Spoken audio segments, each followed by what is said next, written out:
Bismillahirrahmanirrahim. Assalamualaikum warahmatullahi wabarakatuh. Bismillah, alhamdulillah, wassalatu wassalamu ala habibillah Sayyidina Muhammad ibn Abdillah wa ala alihi wa sahbihi wa mawalah. Subhanaka la ilma lana illa ma 'allamtana innaka antal alimul hakim. Wa la hawla wa la quwwata illa billahil aliyyil azim.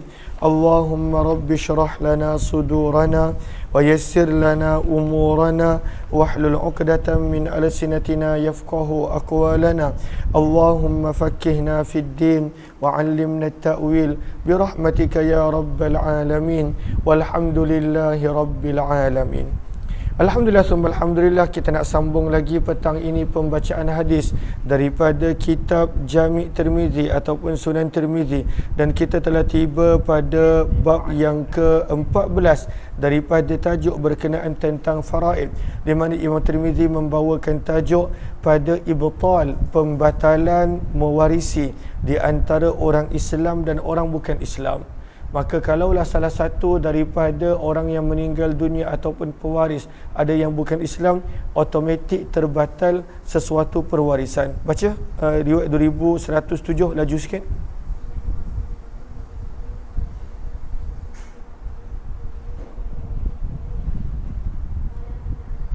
قالوا حدثنا سفيان عن الزهري تهويل به قال حدثنا علي بن حجر قال حدثنا هشيم عن الزهري عن علي بن حسين عن عمرو بن عثمان عن أسامة بن زيد رضي الله عنه أن رسول الله SAW قال, sabda Nabi SAW, la yarith, tidak akan mewarisi seorang Islam daripada orang bukan Islam, walal kafir, dan tidak pula mewarisi seorang yang bukan Islam daripada orang Islam. Terus,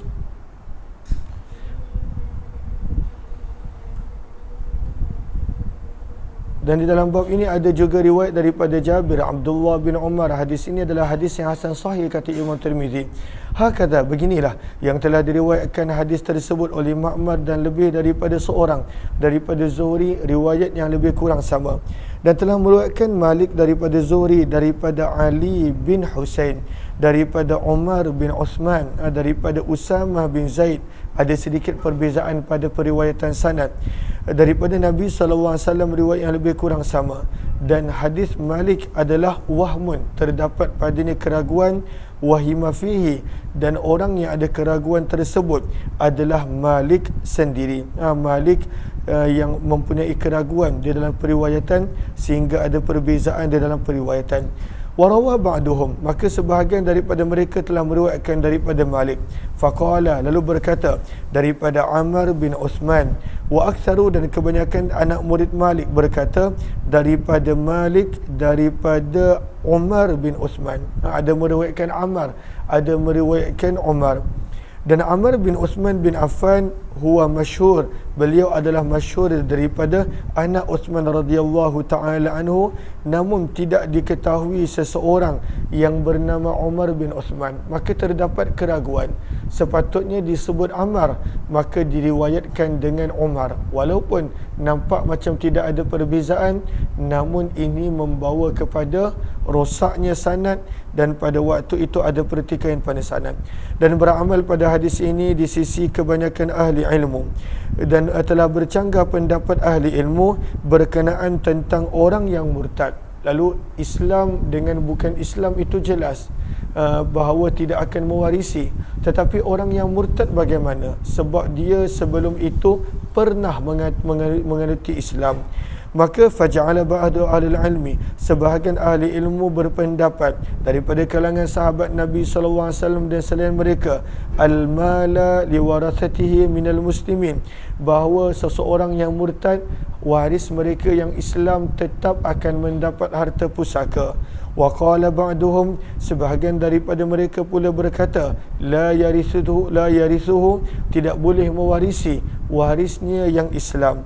Wahtaju, dan mereka menjadikan dalil sepotong hadis Nabi SAW di mana baginda bersabda, la yarithul muslim, seorang yang Islam tidak boleh mewarisi daripada orang yang bukan Islam. Dan inilah pendapat Imam Syafi'i. Maka pada Sahara, pada baris yang pertama, kata para ulama, al-kafiru la yarithul muslim ijma'an.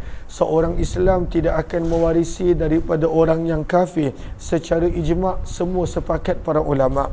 Wal jumhur minas sahabah wat tabi'in ala anna al-muslim la yarithul kafiru aidan. Maka orang kafir tak boleh mewarisi daripada orang Islam, itu ijma'. Maka bagaimana kalau warisnya Islam dan kemudian yang mati itu adalah kafir? Maka majoriti menyebut tidak mewarisi.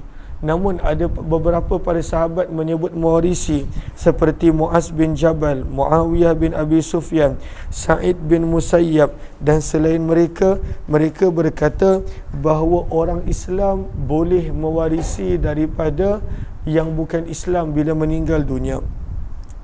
Adapun mewarisi orang Islam daripada orang murtad, maka kita dah baca tadi hadis-hadisnya, berkata Imam Syafi'i dan Imam Malik, la yarith, sama sekali tidak boleh mewarisi. Wa qala al-Auza'i wa Ishaq yarith. Pandangan kedua, bahawa orang yang bukan Islam boleh mewarisi daripada daripada orang yang murtad. Itu pandangan Auza'i dan Ishaq. Pandangan yang ketiga, berkata Ats-Tsauri dan Imam Abu Hanifah, apa jua yang orang murtad dapat daripada ketika mana dia masih Islam, maka bahagian itu diwarisi. Dan apa yang dia dapat selepas menjadi murtad, maka itu tidak boleh diwarisi oleh orang Islam. Maka ini adalah tiga pandangan. Mazhab Syafi'i tidak boleh mewarisi, orang Islam tidak boleh mewarisi daripada orang yang murtad. Riwayat 2108, laju sikit terus.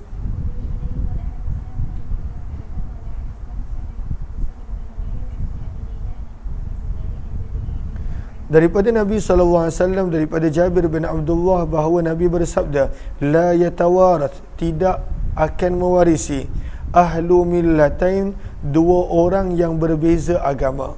Dua orang yang berbeza agama tidak akan mewarisi, sabda Nabi. Maka hadis ni jelas. Kata Imam Tirmidzi, hadis ini adalah hadis yang gharib, kami tidak mengetahuinya kecuali daripada periwayatan Jabir bin Abdullah, kecuali daripada periwayatan Ibnu Abi Layla.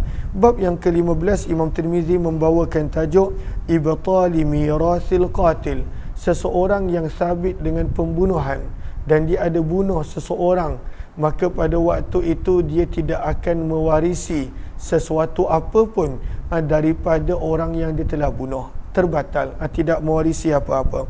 Riwayat 2109, laju sikit terus.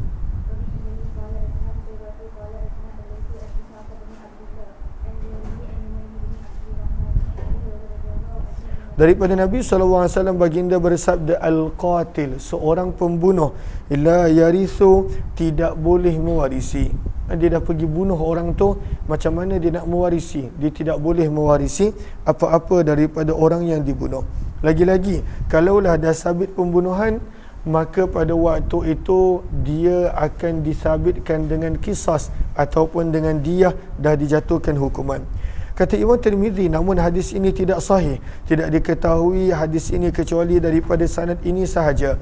Dan sementara itu Ishaq bin Abdullah bin Abi Farwah, sebahagian ahli ilmu telah meninggalkan periwayatannya, antara mereka Ahmad bin Hanbal. Namun beramal pada permasalahan ini di sisi ahli ilmu, bahawa seorang pembunuh memang tidak boleh mewarisi, sama ada pembunuhan itu secara khata' ataupun sengaja. Waqala ba'duhum, sebahagian ahli ilmu pula berpandangan seseorang pembunuh itu hanya tidak boleh mewarisi apabila itu adalah pembunuhan secara sengaja. Adapun kalaulah pembunuhan khata' tidak sengaja, tetap akan mewarisi, dan itulah pandangan Imam Malik. Bab yang ke-16 berkenaan tentang seorang wanita yang terbunuh suami dia, maka dia mewarisi daripada bayaran diat yang dibayar di atas pembunuhan, kematian suami dia.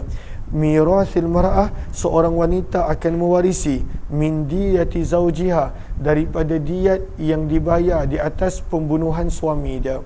Jelas ke jelas? Laju sikit, 2110 terus.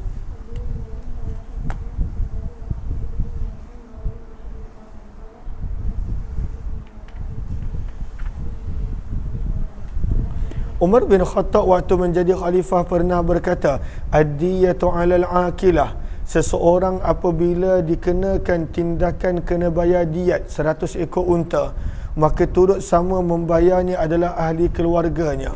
Wala tarisul mar'ah, dan tidak boleh mewarisi wanita daripada bayaran diat di atas kematian suami dia syai'an sedikit pun. Fa akhbarahu, maka telah mengkhabarkan kepada Umar bin Khattab Ad-Dhahhak bin Sufyan Al-Kilabi radhiyallahu anhu, anna Rasulullah, sesungguhnya Nabi sallallahu alaihi wasallam pernah menulis surat kepadanya, an warith, bahawa perlu memperolehi pusaka imra'ah, isteri, kepada Asyam Ad-Dababi daripada diat kematian suaminya. Dan hadis ini adalah hadis yang hasan sahih. Maka siapakah sahabat Asyam Ad-Dababi, sahara baris yang pertama? Maka beliau adalah Dabab bin Kilab. Beliau telah terbunuh pada waktu Nabi masih hidup secara tidak sengaja, khata'un. Dan di dalam Asadul Ghabah, sesungguhnya Umar bin Khattab pernah berkata, la tarisul mar'ah, tidak boleh mewarisi seorang wanita daripada diat kematian suaminya. Sehinggalah Dhahhak bin Sufyan Al-Kilabi maklumkan kepada Umar bahawa Nabi SAW telah menulis kepada beliau hadis ini. Maka sebenarnya wanita boleh mewarisi, akan mewarisi diyah di atas kematian suami dia. Hadis ini adalah hadis yang hasan sahih, bab yang ke-17, bahawa annal miratha lil warathah, bahawa waris akan mewarisi harta, wal aqla, dan tanggungjawab membayar diyah lil asabah adalah untuk ahli keluarga yang besar. Asabah dia lebih luas daripada yang menerima harta pusaka. Maka keluarga besar perlu bertanggungjawab untuk membayar diat bila seseorang itu dikenakan hukuman membayar diat. Terus 2111 laju sikit.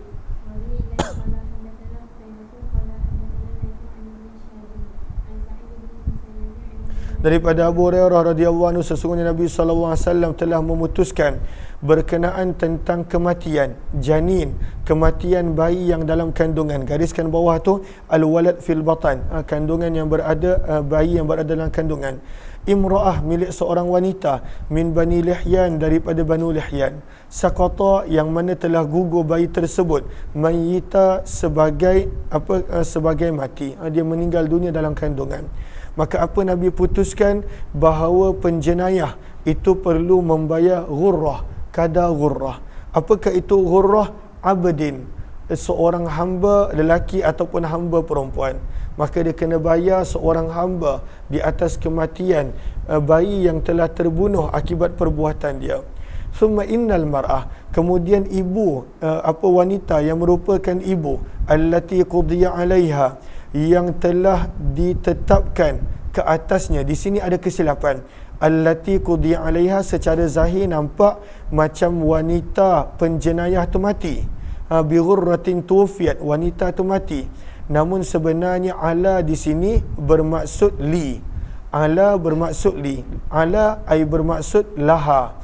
Kemudian maka gariskan bawah tu, perkataan alaiha tukarkan kepada laha, ataupun tulis di situ bimakna laha.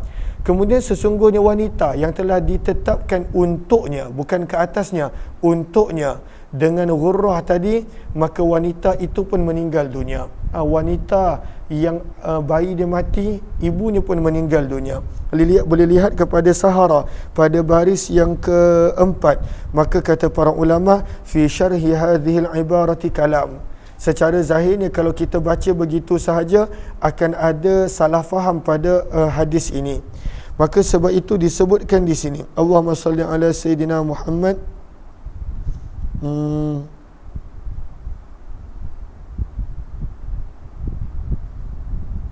Okey.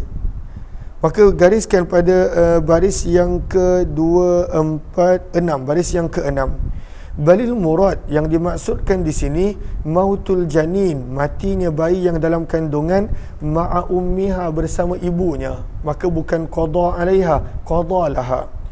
Kama, seperti mana yang sabit dalam hadis yang lain, faqatalatha wa ma fi batniha, maka ibunya telah dibunuh bersama dengan bayi kandungannya.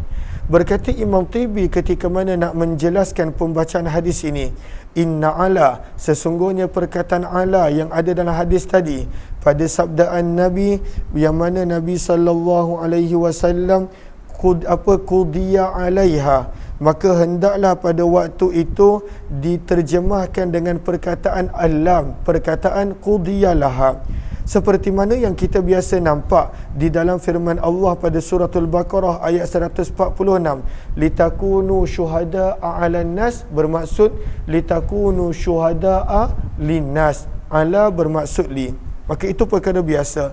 Fayakunul murad, maka menjadilah terjemahannya wanita yang telah dibunuh.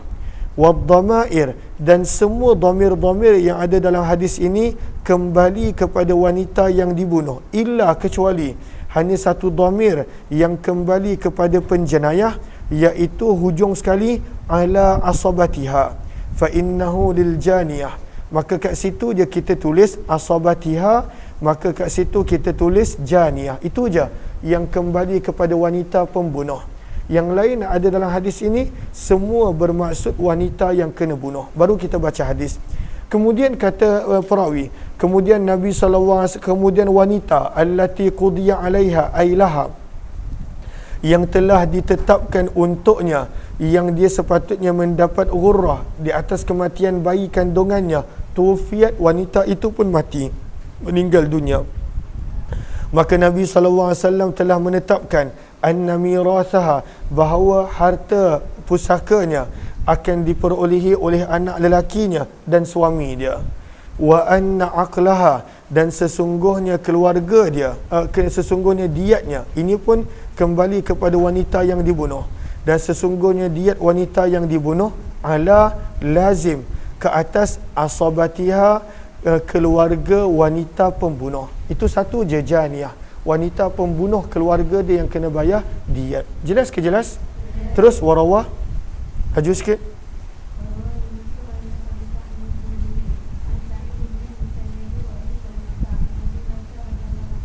Riwayat yang lebih kurang sama, cuma ada sedikit perbezaan pada sanad. Warawah terus.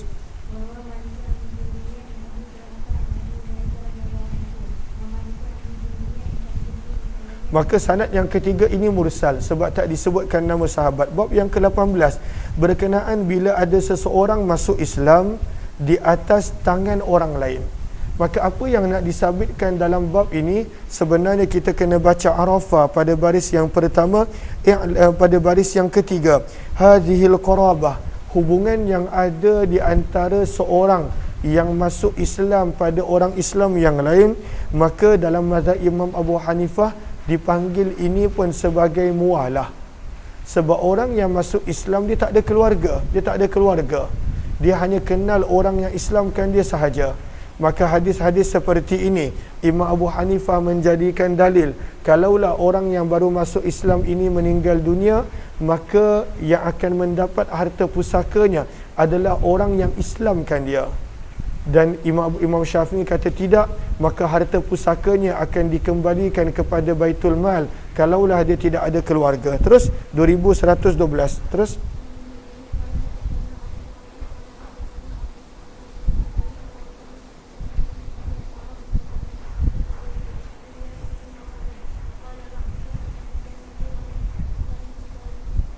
daripada Tamim Ad-Dari radhiyallahu anhu, beliau berkata, aku telah bertanya Nabi sallallahu alaihi wasallam, mas sunnah, apakah yang sunnah berkenaan tentang seorang lelaki daripada orang yang bukan Islam yuslim, lalu orang tersebut masuk Islam ala yadi rajul, pada tangan orang Islam yang lain. Maka sabda Nabi SAW, huwa aula, maka orang yang mengislamkannya lebih berhak dengan hidup dan mati dia. Maka ini menjadi dalil untuk Imam Abu Hanifah bila Nabi sebut dia lebih berhak dengan hidup dan mati dia, bahawa kalaulah orang yang baru masuk Islam itu mati dan tidak ada ahli keluarga dia yang lain yang Islam, dia akan menjadi waris, dan hubungan ini dipanggil mualah, sama seperti mana hubungan di antara seorang tuan dan hamba yang dipanggil mualah.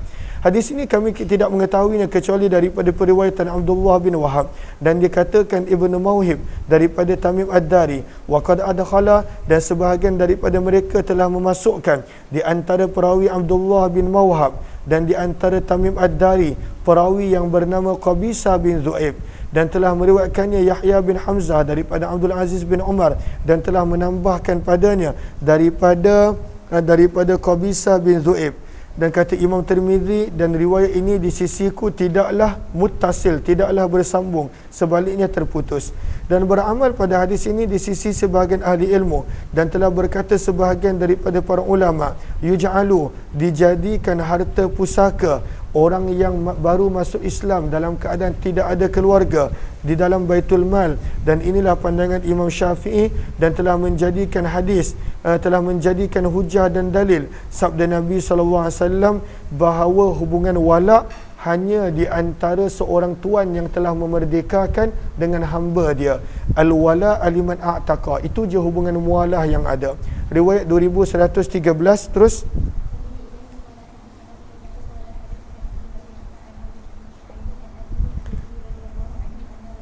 daripada Abdullah bin Amr ibnu Al-As radhiyallahu anhu, sesungguhnya baginda Nabi SAW telah bersabda, ayyuma, mana-mana orang, ahara, yang telah berzina, gariskan bawah dia, aizana, yang telah berzina, bihurratin, dengan seorang wanita, sama ada merdeka ataupun wanita hamba, falwaladu, maka anak itu adalah dikira sebagai anak yang terhasil daripada penzinaan, la yarithu, maka anak itu tidak boleh mewarisi daripada ayahnya, wala yurathu, dan anak itu tidak boleh diwarisi oleh anaknya.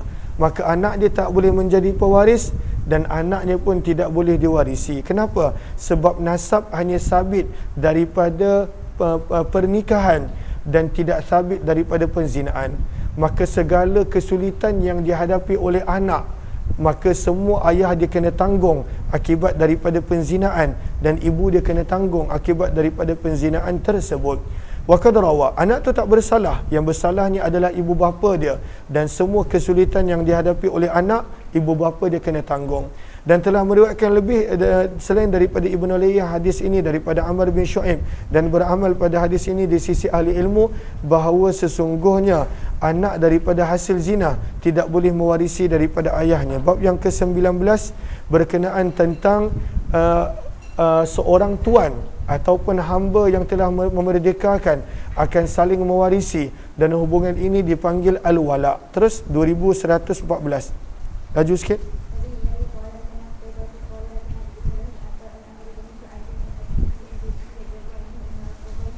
Sesungguhnya Nabi SAW bersabda, yarithul wala, akan mewarisi melalui hubungan wala, man yarithul mal, orang yang mewarisi akan harta. Hadis ini adalah hadis yang sanadnya tidaklah begitu kuat. Riwayat 2115. Terus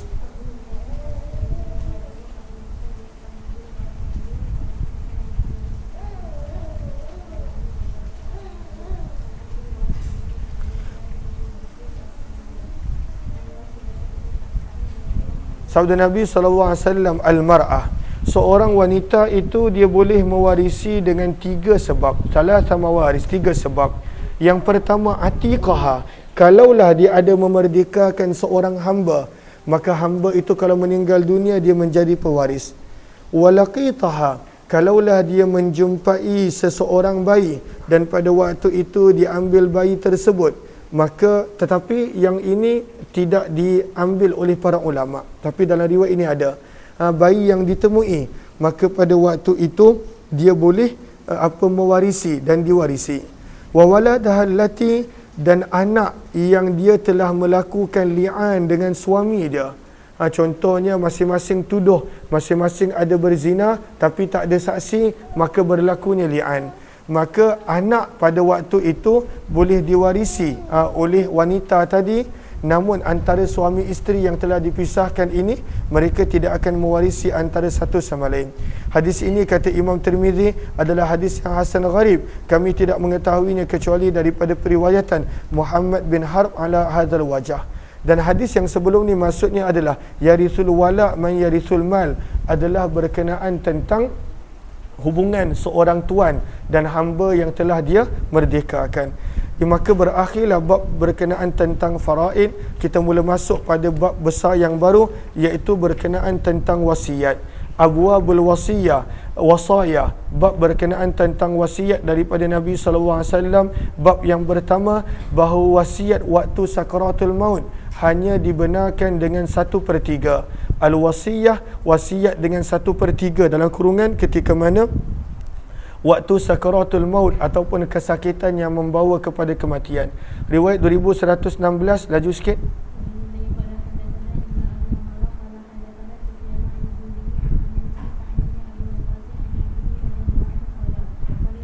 Maka kata Abu Sa'ad bin Abi Waqqas radhiyallahu ta'ala anhu, aku telah jatuh sakit sewaktu pembukaan kota Mekah, maradan, kesakitan, ashqaitu, yang mana menjadikan aku khawatir, minhu, daripada sakit tadi, alal maut, atas kematian.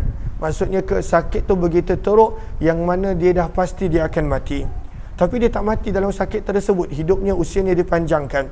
Fa'atani, maka telah datang menziarahiku Nabi SAW, ya'uduni, menziarahiku.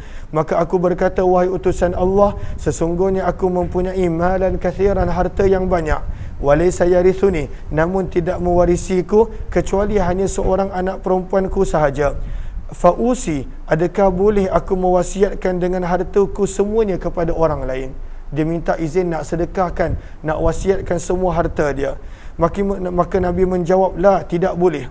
Qultu, maka aku bertanya lagi, fathulusai mali, kalaulah aku berwasiat dengan 2/3 hartaku. Maka Nabi menjawab, la, tak boleh. Qultu, maka aku berkata, fasyatru, kalaulah aku berwasiat dengan separuh hartaku. Maka Nabi menjawab, la, tidak boleh.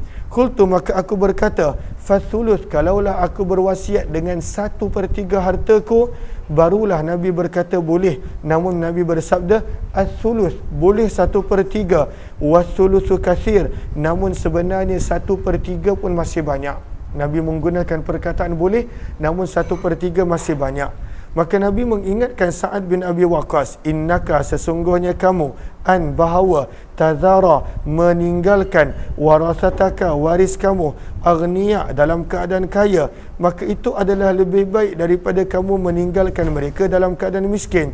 Yatakaffafun, menadahkan tapak tangan mengemis, an-nasa, kepada manusia. Kenapa nak bagi semua harta, tinggalkan keluarga dalam keadaan kaya? Itu lebih baik daripada meninggalkan mereka dalam keadaan miskin.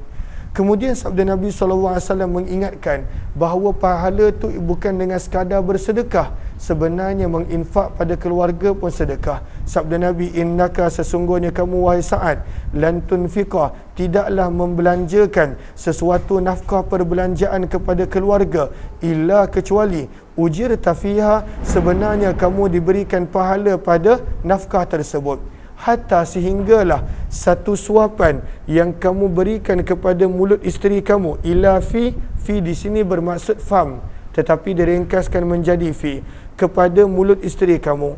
Qala, berkata Sa'ad bin Abi Waqqas, aku berkata lagi, wahai Rasulullah, ukhallafu, adakah aku akan ditinggalkan dan terpisah daripada hijrahku? Qal, maka Nabi bersabda, innaka, sesungguhnya kamu, lan, sama sekali tidak, tukhallafa, akan tertinggal selepas daripada kewafatanku. Maka daripada sini Nabi dah bagi isyarat yang dia akan hidup selepas kewafatan Nabi. Fata'mal, dan kamu akan melakukan kerja dan amal yang mana kamu akan buat itu semata-mata kerana Allah, kecuali akan bertambah dengan sebab perbuatan kamu rif'atan, kedudukan, wa darajatan, dan martabat yang tinggi, wala'allaka, dan moga-moga, antukhallafa, tidaklah kamu kekal hidup sehingga Allah memberi manfaat dengan sebab kamu banyak orang, wa yudarra, dan Allah memberi mudarat dengan sebab kamu golongan yang lain, iaitu musuh-musuh Islam. Orang Islam akan mendapat manfaat dengan kamu, dan orang bukan Islam akan mendapat mudarat dengan sebab kamu. Dan memang berlaku, Sa'ad bin Abi Waqqas adalah orang yang menjadi pioneer kepada jatuhnya kerajaan Kisra. Maka orang yang bukan Islam pada waktu itu mengingati Sa'ad bin Abi Waqqas kerana beliau yang telah membuka kerajaan Kisra. Kemudian sabda Nabi SAW mendoakan untuk Sa'ad, Allahumma amdi, ya Allah, kekalkanlah untuk sahabatku hijrah mereka, wala taruddahum, dan jangan engkau kembalikan mereka, ala aqabihim, ke atas perbuatan mereka yang terdahulu. Lakin, akan tetapi, al-ba'is, maka berita kematian. Al-ba'is bermaksud berita kematian. maka berita kematian telah diperolehi dengan Sa'ad bin Khawlah. Yarthi, Nabi telah menzahirkan rasa kesian kepada Sa'ad bin Khawlah kerana beliau meninggal dunia di Mekah. Kerana Sa'ad bin Khawlah tak nak meninggal dunia kat Mekah sebab dia telah berhijrah untuk meninggalkan Mekah, maka para sahabat tidak suka untuk meninggal dunia dekat tempat yang mana mereka telah tinggalkan untuk berhijrah. Itu semua ada dalam Sahara pada baris yang keempat daripada bawah sampailah pada baris yang kedua daripada bawah. Nanti boleh baca. Maka pada sahabat mereka tak nak meninggal dunia dekat tempat yang mereka telah tinggalkan untuk berhijrah. Tetapi Sa'ad bin Khawlah meninggal dunia di Mekah, maka Nabi menzahirkan rasa kesian terhadap Sa'ad bin Khawlah kerana telah meninggal dunia di Mekah. Dan dalam bab ini ada juga riwayat daripada Abdullah bin Abbas. Hadis ini adalah hadis yang hasan sahih, dan sungguh telah diriwayatkan hadis ini daripada sanad yang berbeza daripada Sa'ad bin Abi Waqqas, dan beramal pada hadis ini di sisi ahli ilmu. Mereka berkata, laisa lirrajul, tidaklah seseorang itu untuk berwasiat lebih daripada 1/3. Seseorang itu tak boleh wasiat lebih daripada 1/3. Wa qad istahabba, dan telah mengatakan sunnah sebahagian ahli ilmu untuk mengurangkan wasiat daripada 1/3. Sebab Nabi bersabda 1/3 pun masih banyak, wasulusu kathir. Maka sunnahnya adalah wasiat mesti kurang 1/3. Riwayat 2117, silakan.